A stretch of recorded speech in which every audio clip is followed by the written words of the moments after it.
Dude, what is up, Seth? So here is the house. I'll start the tour now. So we're now 4413 South 850 West Riverdale. So here's the door. It's a very nice gray with some window decoration and a thing that we need to put on the door. And here is the entrance, the main walkway. Bless this home. Okay.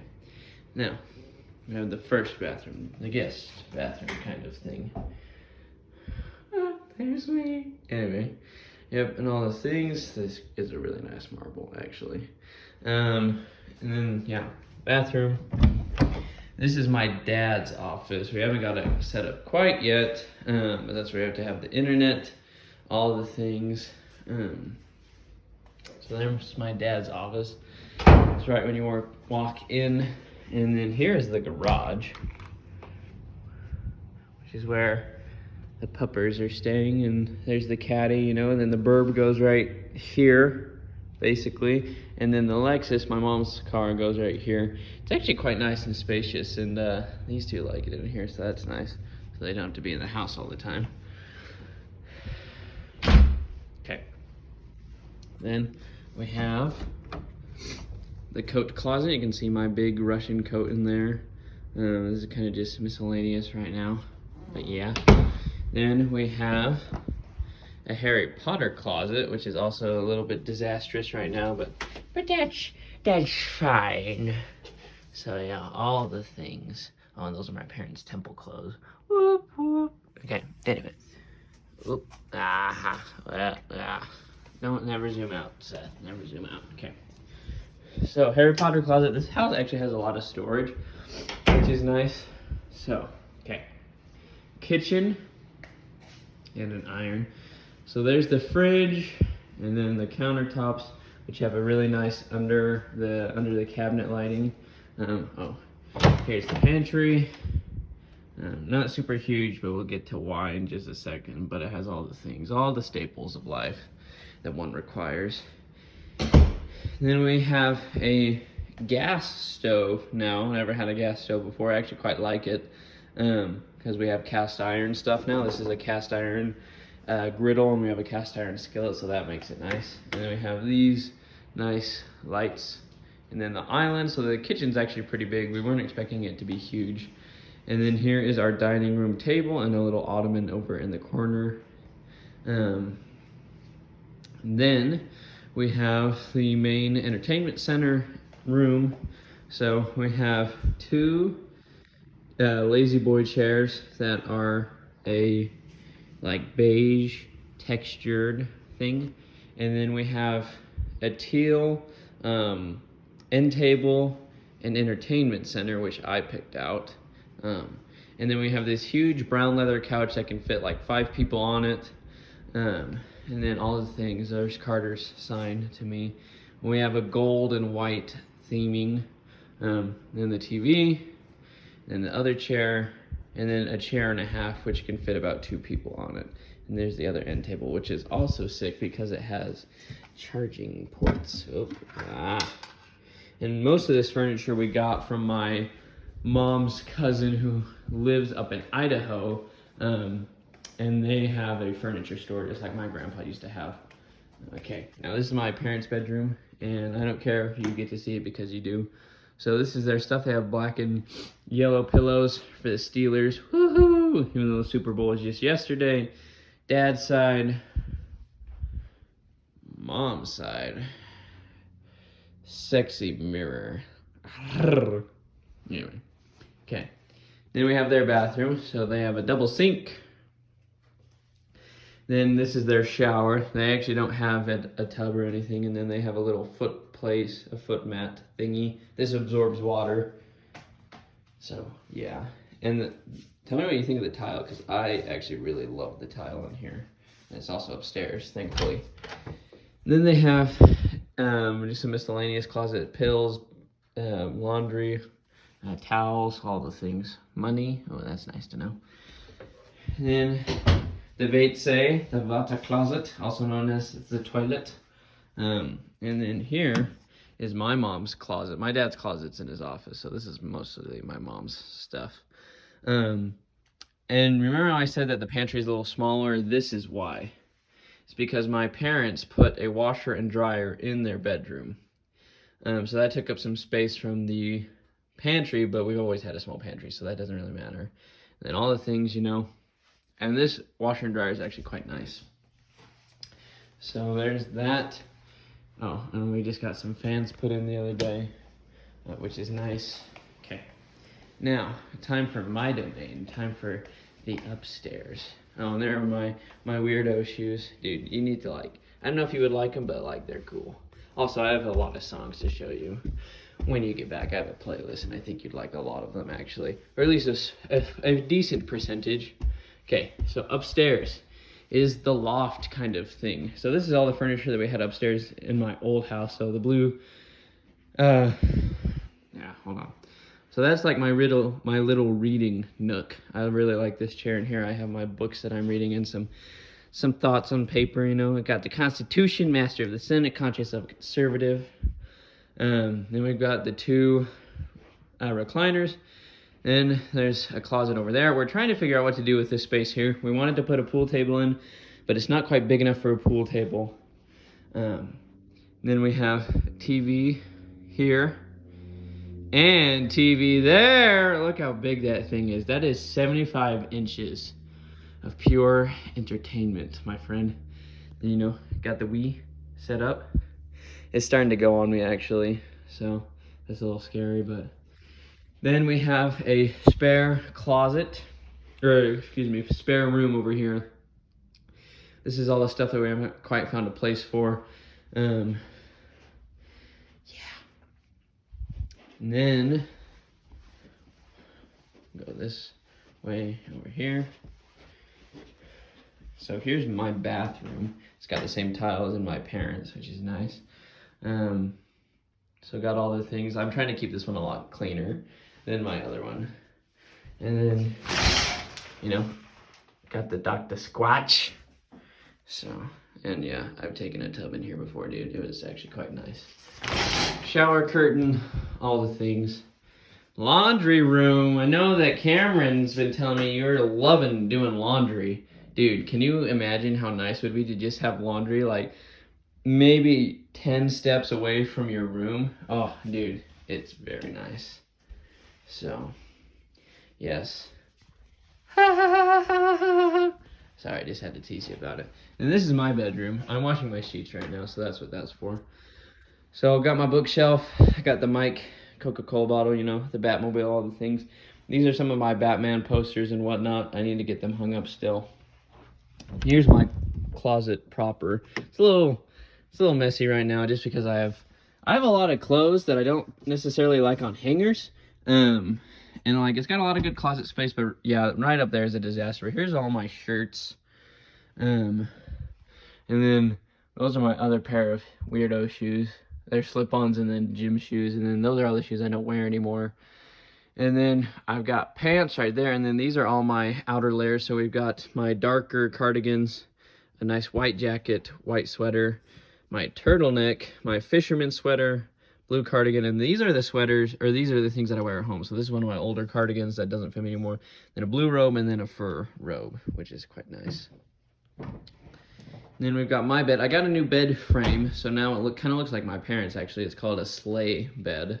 Then we've got another cardigan that I wear quite frequently. Then this is my little nook in my room. So I got the Bible, and then I've got a new fountain pen, actually, which is quite nice. I need more ink for it. And then I got some goals and things on paper. And then I have my little planner that I have for each day. And then this is the 2 chairs for intimate conversations, because it's just the 2 of us. Then I got the blinds.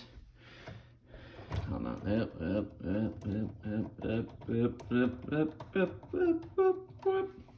So it can have a lot of natural light. That's throughout the whole house, so there's not a lot of natural light, which is nice. Then got all my things, got the mask, got my temple mask. That's all I really use it for, because no masks, baby. Okay, now, the moment we've been waiting for. The office. So, here's my chair. course. Then in this brown bag, I actually have some things that I need to take to your father to get framed because they're nice, but I need them to. And then we have the umbrella rack with some canes and all these things. Still need to get, like I said, I need to get a lot of things hung up actually. Then we have the couch. Then we got old Tricky Dick over there. And then we got the cash register who has its place on its seat for some reason. I need to, poor Seth. I feel bad for you for watching this video at some point. Anyway, then we've got the map of the US that I still need to hang up. Then I've got my other blue chair, the other brown chair. And then I've got, you know, the old ads and whatnot. So I have the two Kennedys right here, the Cadillac, and then I'm planning on putting two more right here. So it's gonna get like a staggered look. You'd probably shoot me if you saw it in person, but anyway. Then we have the suit closet. So here are all of the suits, you know, all the things, and then those are the custom ones I still need to get. My tuxedo, all the ties, my handmade cane, which I keep in here because it's one I could actually use one day. Then my shirts, and then my vests, and then my shoes, and then I got a fedora now, baby. And I'm keeping it in here so the dogs can never find it. Oh, and then there's the old radio. So that's the office. It's pretty nice. Sometimes it doesn't feel quite like the old one, you know, which is something I've been kind of going back and forth on with just this house in general. There's a lot of things I miss about the old one, but this one's nice. It's new and all the things. And then here I'll just show you just for fun because, you know, this is a good 12 minutes. Why not make it a good 13? And you can watch it at the end of the day or something. I don't know. But the mission life, man, we're getting there. So anyway, I'll just show you these whilst you're here. Oh, and I'll talk about Sydney in just a sec. So this is a picture signed by the voice actor for Batman, Kevin Conroy. And then we've got some Batman artwork right there, Batman's profile. This is from the 60s. And then the Joker, then the Penguin. So those three all go together. And then there's this other Penguin, and then I found a cool vintage print of the Salt Lake Temple. And then here's one that is like fedoras and whatnot. So I want to get this framed, put it in the office somewhere. The Coke, I have some vintage Coke bottles. Here, I'll just show you real quick because it's not that far. Right there. So I want to put this like somewhere right there because I think Coke's a good brand, good to drink. And then here's some fishing hooks and things that I want to get framed and give to my dad to put in his office. And then this is actually sick. So this is an issue of the Ogden Standard Examiner. So the Standard Examiner, right? From 1969. And this is I believe the anniversary of Promontory Point. And these are some important people. We got the governor of Utah, Secretary of Transportation. There we go. And so what I want to do with this is have it folded out so it's proper length, and then have that get framed and put in there. But that's the house, dude. It's nice.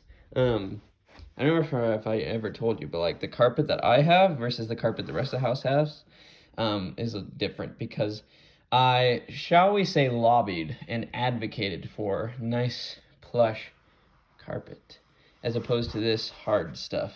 Because this is like, it's soft, yes, but it's like industrial. What my mom called it durable, whereas this is nice and soft plush. My mom didn't get the soft plush for the whole house, so I was able and lucky enough to get it for my room, which caused quite the stir. But it's the carpet my parents have in their bedroom, so why don't I deserve the same kind of carpet, you know? But okay, now conversation. I'll have to make this somewhat quick for you. Okay, so Sydney Schaefer. Oh man. So basically, I was thinking about her a lot. Just because I'm in the neighborhood, right? And I've seen her a few times in passing. And Cameron and I got talking one night, and there were some things that were said that made me think of her.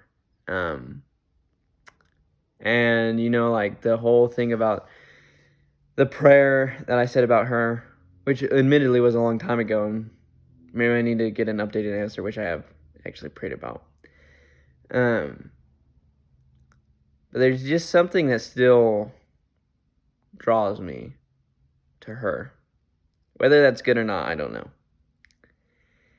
And so one night, it's just me and Cameron. Carter had to go home because Carter's mom is a bum and won't let him stay out late, even on the weekends. He has to go home at 10 on the week nights. Understandable enough, I guess. I still say 11 there, but that's just me. And then he has to be home at 11 on the dot on weekends, and he has no exceptions.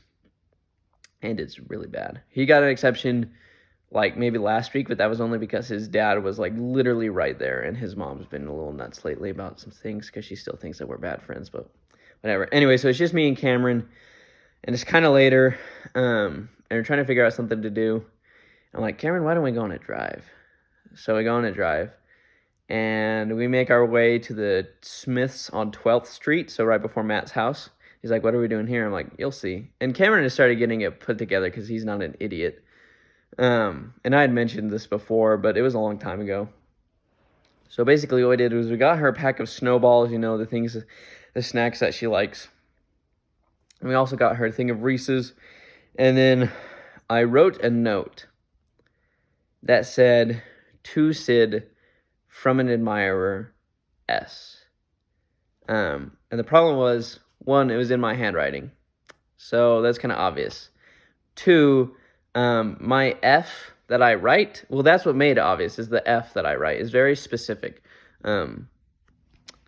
So anyway, and then, she got talking with Haley and Natalie and was like, do you guys know anything about this? And then they both asked me about what I knew about this. I'm like, it wasn't me. And I kept Natalie off the scent for a few hours, and then I admitted to her that it was me. But Haley knew that it was me right away.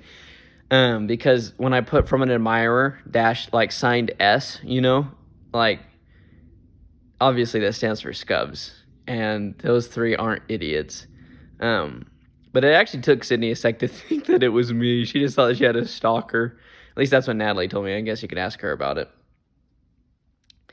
But anyway, and so I didn't know what was gonna happen.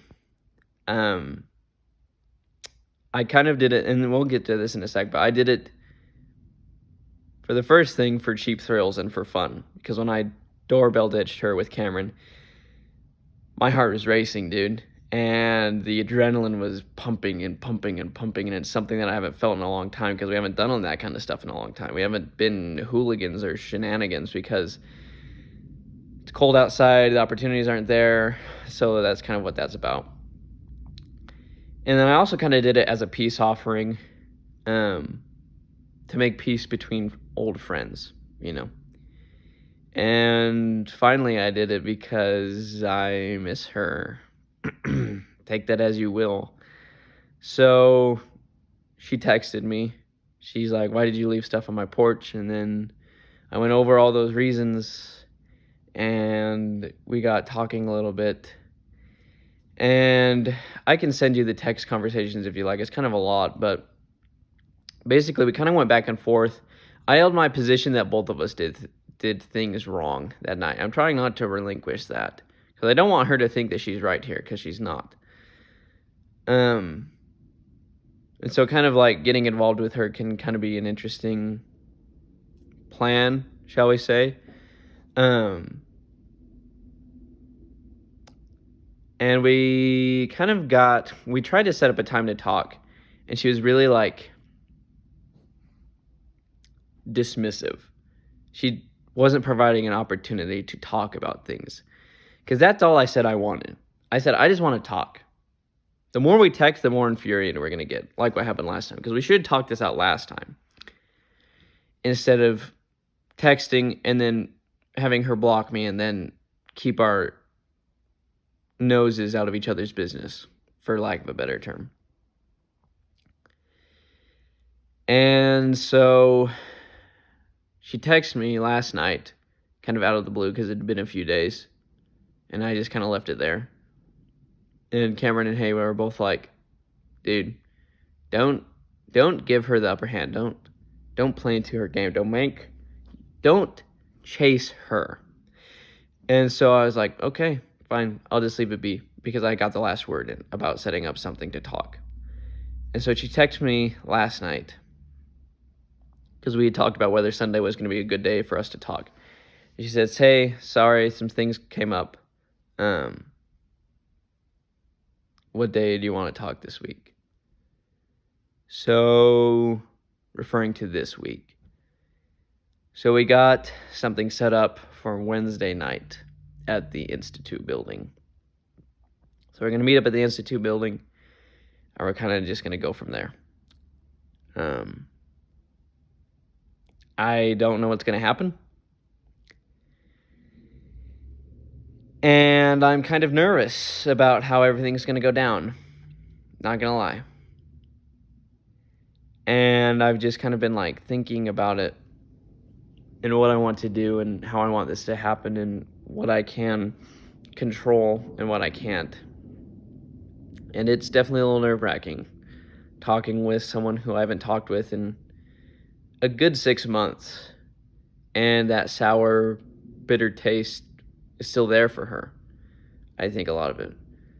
But something also is poignant to me, that she's even willing to talk with me about this, that she reached out, after a good few days of like, maybe we should just leave this where it was. And then she reached out to me and we worked it out. And there's part of me that wonders why that happened. Because I'm a big believer in when things are supposed to happen, they work out, right? So I don't know what's going to happen with this, frankly. And it's going to be interesting. And I think this is what Cameron and I have talked about before. That if she was more mature, things could probably work out between me and her. Because we have pretty good chemistry, like we're pretty flirty, and I can make her laugh and she can do it to me and all the things. And there's a lot of things that I'm fine with her, personality-wise. Like, yes, she can be a little, I would say, high-strung. And like dramatic, like, it depends on what kind of dramatic, because like she creates drama and she reacts very negatively towards a lot of things, and that's the kind of stuff that I'm worried about, even as a friend. And so I don't know what's going to happen, frankly, but I could use your prayers, dude, because it's going to be interesting. But I'll end this on a good note. I have a calling in my youth ward now, and I'm getting, like I said, my mission papers are supposed to be, the goal is to get them turned in by the end of the month. I've been going to the temple a lot with Carter. She's been really good. We just went to the Bountiful Temple, and it's very pretty in there, very peaceful. So I feel like I'm probably getting my priorities in order. And one of the whole reasons I reached out to Sydney, obviously the joke has been, right, that I'd invite Ryan and Kelsey to my farewell, but I wasn't going to invite her, and that kind of doesn't sit right with me. So that's literally one of the things I told her. I'm like, I don't want that to happen. I want you to be there.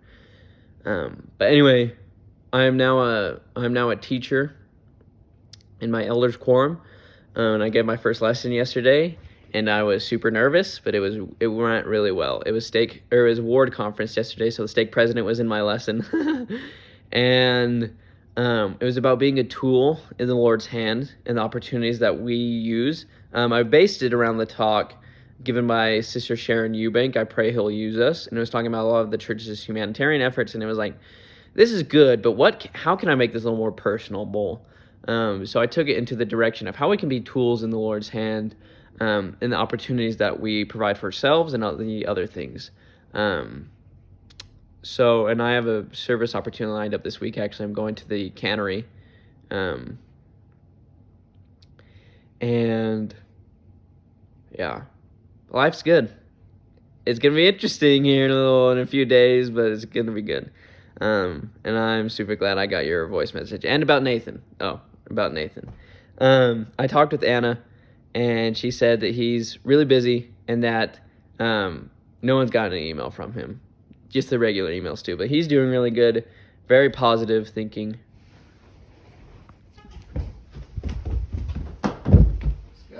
Oh, hi. You scared me. Dude, you guys want to talk to Seth? Yeah. I'm making a video for him. Really? Yeah. What do you guys get canes for? Just for kicks and gigs? Special occasion. It's Valentine's Day. It is Valentine's Day. I totally forgot. Dude, Seth, it's Valentine's Day.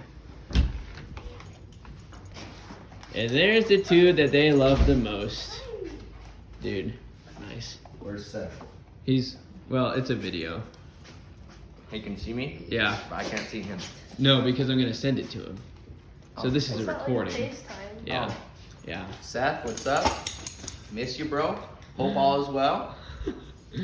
I'm sure your crackhead energy is teaching tons of people the gospel of Christ, and I love it. And there's your message from Matthew. Anyway, I'll wrap this up because this is getting 30 minutes long, bro. Anyway, so life's good. It's going to be interesting. But yeah, Nathan's doing good too. He's working a lot with the youth in his ward, which I can actually see him doing really well. Because, right, he grew up in a school originally that didn't have him as like one of the few Mormons in school, right? So I think that he's going to be able to help teach that and take that. I believe he's in Mississippi now, Jackson, Mississippi. I don't know if that sounds right, but anyway, I'll wrap this up because this is a long video. So I hope that you get it, and I hope that all works out for you, my friend. Love you, miss you, and God be with you till we meet again.